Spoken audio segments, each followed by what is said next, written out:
9 वर्ष एक ब्रँडिंग चालू होतं देशभर. सरकारचं नाव एका व्यक्तीच्या नावानं, आणि त्याला हे असंविधानिक आहे हे मांडणी करायला खरं तर आम्हाला 9 वर्ष लागलेली आहेत.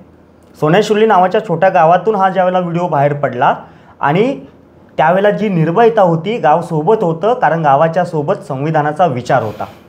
आणि हा व्हिडिओ ज्यावेळेला महाराष्ट्रभर वेगवेगळ्या ठिकाणी पोहोचला त्यावेळेला त्या व्हिडिओमध्ये माझा नंबरसुद्धा गेलेला होता. तर त्यानंतर महाराष्ट्रभरातून नव्हे तर छत्तीसगड, राजस्थान, गुजरात, अशा मध्य प्रदेश, अशा वेगवेगळ्या ठिकाणातून अगदी दिल्लीपासून वेगवेगळ्या लोकांनी फोन केलेले आहेत आणि फोन करत सांगितलं आहे की वी आर विथ यू, आम्ही तुमच्यासोबत आहोत असं सांगितलं आहे.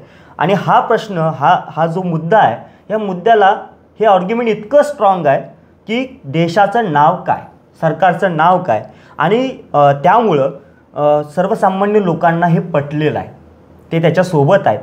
आणि इतकं सोबत फक्त शब्दांनी नाहीत, फक्त फोनवरनं नाहीत, तर ते मला सांगतात फोनवरनं की राजवैभव, ज्यावेळेला आमच्या गावामध्ये हा रथ येईल त्यावेळेला आम्हीसुद्धा हा प्रश्न विचारू. आणि आत्तापर्यंत दर दिवशी किमान 2 व्हिडिओ, किमान 3 व्हिडिओ माझ्यापर्यंत पोहोचतात आणि ते त्या ठिकाणी फक्त हाच प्रश्न उभा राहतात आणि विचारतात की सरकारचं नाव काय आहे. त्या अधिकाऱ्यांना याची उत्तरं देता येत नाहीत, ते माघारी जातात. आत्तापर्यंत नाशिक, रत्नागिरी, मुंबईचा काही भाग, त्याच्यानंतर यवतमाळ, परभणी, अकोला, कणकवली, अशा विविध भागातून याच्याबद्दलचे व्हिडिओज आलेले आहेत. लोकांचा विरोध झालेला आहे. या सगळ्या विरोधाला सरकारकडं किंवा येणाऱ्या अधिकाऱ्यांच्याकडं उत्तरं नाही आहेत.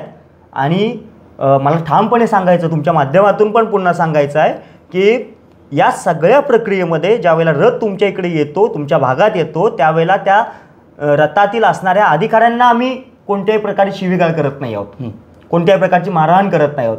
आम्ही रथाला सुद्धा कोणतीही इजा होणार नाही याची सुद्धा काळजी घेत आहोत. आम्ही फक्त प्रश्न विचारतोय.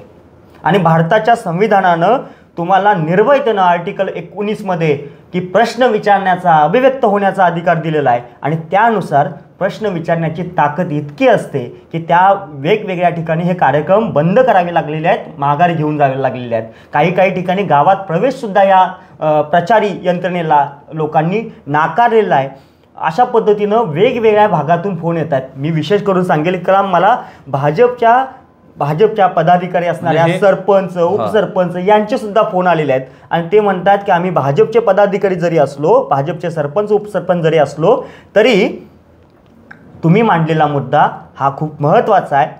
आमचा पक्ष नंतर, आमचा नेता नंतर, आम्हाला देश आधी महत्त्वाचा आहे.